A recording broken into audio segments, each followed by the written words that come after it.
However, he had nothing to fear in the camp he reached, for in it were only 7 young girls. They did not look very terrifying, in fact, seemed more startled than he was. They were quite friendly towards him when they found out he was alone and hungry. They gave him food and allowed him to camp there that night. He asked them where the rest of their tribe were and what their name was. They answered that their name was Meamei and that their tribe were in a far country. They had only come to this country to see what it was like. They would stay for a while and then to return whence they had come. The next day, Warana made a fresh start and left the camp of the Meamei as if he were leaving for good. But he determined to hide near and watch what they did, and if he could get a chance, he would steal a wife from amongst them.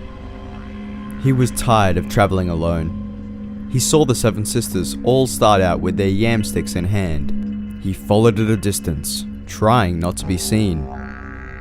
He saw them stop by the nests of some flying ants. With their yam sticks, they dug all round these ant holes. When they had successfully unearthed the ants, they sat down, throwing their yam sticks on one side to enjoy a feast, for these ants were esteemed by them a great delicacy. While the sisters were busy at their feast, Warana sneaked up to their yam sticks and stole 2 of them. Then, taking the sticks with him, sneaked back to his hiding place. When at length the Meamei had satisfied their appetites, they picked up their sticks and turned towards their camp again. But only 5 could find their sticks, so those 5 started off, leaving the other 2 to find theirs. The 2 girls hunted around the ants' nests, but could find no sticks. At last, when their backs were turned towards him, Warana crept out and stuck the lost yam sticks near together in the ground. Then he went back to his hiding place. When the 2 girls turned round, they saw the sticks in front of them. With a cry of joyful surprise, they ran to them and tried to pull them out of the ground, in which they were firmly stuck. As they were doing so, out from his hiding place jumped Warana. He seized both girls round their waists, holding them tightly. They struggled and screamed. There were none near to hear them, and the more they struggled, the tighter Warana held them. Finding their screams and struggles in vain, they quietened themselves, and then Warana told them not to be afraid. He would take care of them. He was lonely, he said, and wanted 2 wives. They must come quietly with him, and he would be good to them. But they must do as he told them. If they were not quiet, he would swiftly put them with his Marilla. But if they would come quietly with him, he would be good to them. Seeing that resistance was useless, the 2 young girls complied with his wish and travelled quietly on with him. They told him that someday their tribe would come and steal them back again. Some weeks passed, and outwardly, the 2 Meamei seemed settled down to their new life and quite content in it, though when they were alone together, they often talked of their sisters and wondered what they had done when they realized their loss. They wondered if the 5 were still looking for them, or whether they had gone back to their tribe to get some help, that they might be in time forgotten and left with Warana forever. One day, they were camped. Warana said, "This fire will not burn well. Go, you 2, and get some bark from those 2 pine trees over there." "No," they said, "we must not cut pine bark. If we did, you would never see us anymore."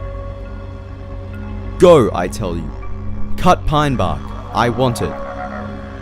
"If we go, Warana, we shall never return. You will see us no more in this country. We know it. Go, women, stay not to talk. Did you ever see talk make a fire burn? Then why are you still there talking? Go and do as I bid you. Talk not so foolishly. If you ran away, soon I should catch you, and would beat you hard. Go, I talk no more." The Meamei went, taking with them their combos with which to cut the bark. They each went to a different tree, and each, with a strong hit, drove her combo into the bark. As she did so, each felt the tree that her combo had struck rising higher out of the ground and bearing her upward with it.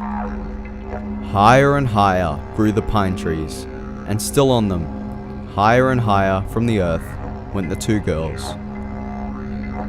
Hearing no chopping after the first hits, Warana came towards the pines to see what was keeping the girls so long. As he came near them, he saw that the pine trees were growing taller even as he looked at them, and clinging to the trunks of the trees high in the air, he saw his two wives. He called them to come down, but they made no answer. Time after time, he called to them as higher and higher they went, but still they made no answer. Steadily taller grew the two pines, until at last their tops touched the sky. As they did so, from the sky, the 5 Meamei looked out, called to their two sisters on the pine trees, bidding them not to be afraid, but to come to them. Quickly, the girls climbed up when they heard the voices of their sisters. When they reached the tops of the pines, the 5 sisters in the sky stretched forth their hands and drew them in to live with them there in the sky forever. And there, if you look, you may even see the 7 sisters together. You perhaps know them as the Pleiades, but the Blackfellows call them the Meamei.